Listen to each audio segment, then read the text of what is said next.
All right, I'm here at the Republican primary. I'm standing here with First Selectman Bob Burke, who just got the word that you've lost the primary. But you have told me in the past that you will be moving forward on the pro-Bethel ticket. So I just want to get your opinions about the primary and where you're going from here. Well, 3rd of November, you'll have a chance to vote. I'll be on the pro-Bethel line. That's the only line I will be on. We lost by about 170 votes here tonight. And it was a very, very light turnout. I'm disappointed in the turnout. It was a beautiful day, but when it's presented, I'm kind of an ugly duckling at this point. And when it's presented to the whole town, there's 5,000 unaffiliated voters that hadn't had a chance to do anything, and there's some Democrats that I'm pretty fond of too. My mother and father were Democrats, so we'll keep going forward. How do you feel about tonight, and how you feel about going forward towards November?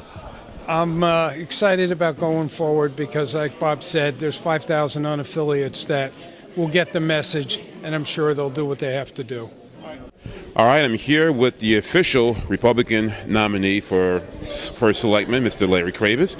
Congratulations for your victory here. And what are your feelings right now, seeing that you have won the endorsement of the Bethel Republican Town Committee, and today you have won the general vote from the Republicans in your area?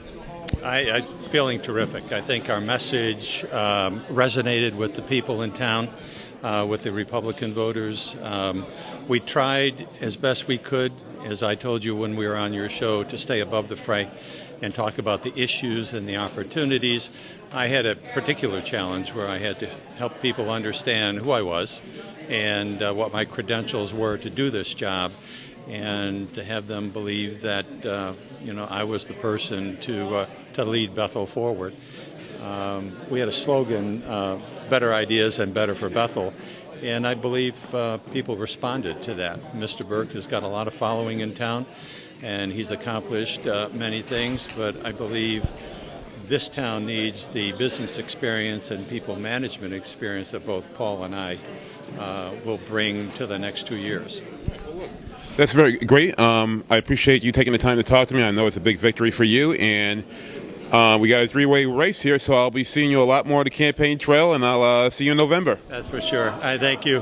When we were on your show, you were very fair and asked some very pointed questions, and that's good. You got everybody to talk and think, and we appreciate that. Well, I'll have some more pointed questions for you along the campaign trail. Thanks a lot. Thanks, Al. Okay, I'm here with Mr. Szatkowski, now the person who won the primary, so he's actually the absolute official person running for the Selectman ticket. How does it feel knowing that you got the Republican nomination and now you got the vote of the Republicans in the entire area? Very good. Basically, I think the Republicans in the area have recognized for the past 4 years as the incumbent, I've done my job quite well. There were discussions of saying that I only did not work with the current First Selectman. However, that's a little bit distorted because the Selectman is only a legislative type.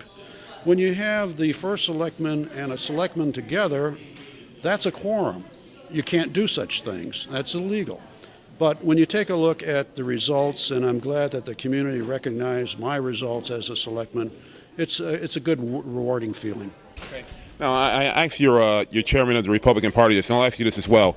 Seeing that we're going to go into a three-way race, are you worried of like a Ralph Nader effect in which Bob Burke can actually split the Republican vote and give Matt Knickerbocker an advantage in terms of winning this election?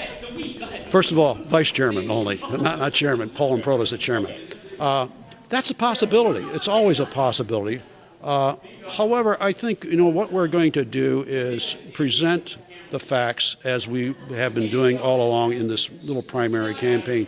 Now we're going to have to expand upon it.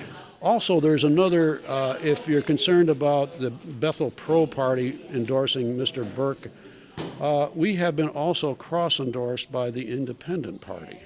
So the two essentially should wipe each other out. I am here with the man in charge of the Republican Town Committee, Paul Improta.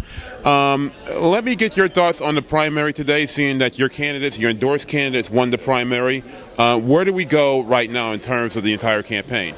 Well, our campaign obviously is going to change to, we're going to mobilize and campaign and try to contrast the difference between the Republican Party and the Democratic Party.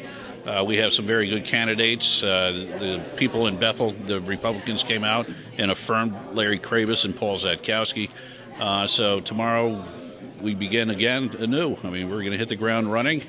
And we have to obviously raise funds, organize people, and employ a lot of shoe leather.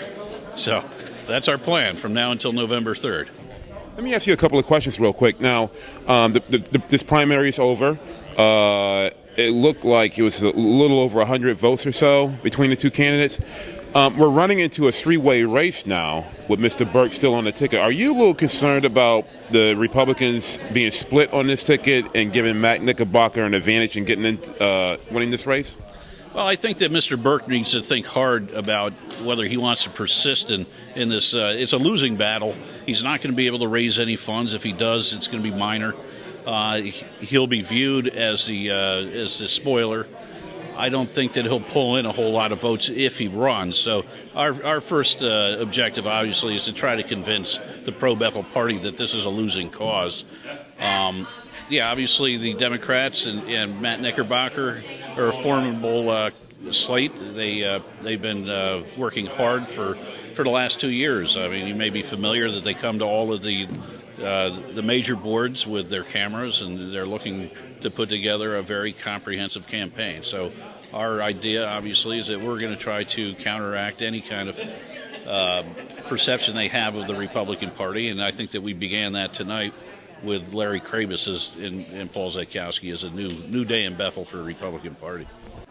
Okay, I'm here with the Democratic nominee for First Selectman, Mr. Matt Knickerbocker. The Republican primary is now finished, and Larry Craybas is now the official Republican candidate for First Selectman. On the Democrat side, I'm sure you've just been sitting back, maybe eating popcorn, waiting on this whole thing to unfold here. Now that the primary is over, and now we see a great possibility of a three-way race. What are you going to be doing towards November in terms of getting your message out to the people? Well, first let me say I'd like to extend my congratulations to Mr. Craybas. I have served with Mr. Craybas for the past 2 years on the Board of Ed. He is a fine gentleman. He's worked very hard for this moment, and I offer him my congratulations. Now, having said that, I can assure you that we haven't been sitting back eating popcorn. We've been working very hard in my campaign. Rich Straighten and I have been walking, going door to door, campaigning very hard for the past 2 months. We really kicked off our campaign in earnest probably around the middle of June. So we've been hard at work. And, you know, whether or not I'm running against Mr. Craybas, Mr. Burke, or both, really doesn't matter. It doesn't change our message that we can do a better job with Bethel, that the people of Bethel deserve to have a stronger town government, that we can keep our roads in good shape, that we can keep our schools in good shape at the same time that we keep taxes down. Those are not mutually exclusive goals. So we're continuing to work hard to get that message out to the people of Bethel. All right, well, look, thank you very much for your time. I'll be seeing you on the campaign trail. I'm sure I'll have a lot more questions, and I'll be following Bethel very closely. I'll be here to talk to you anytime, Al. Thanks a lot. Thank you.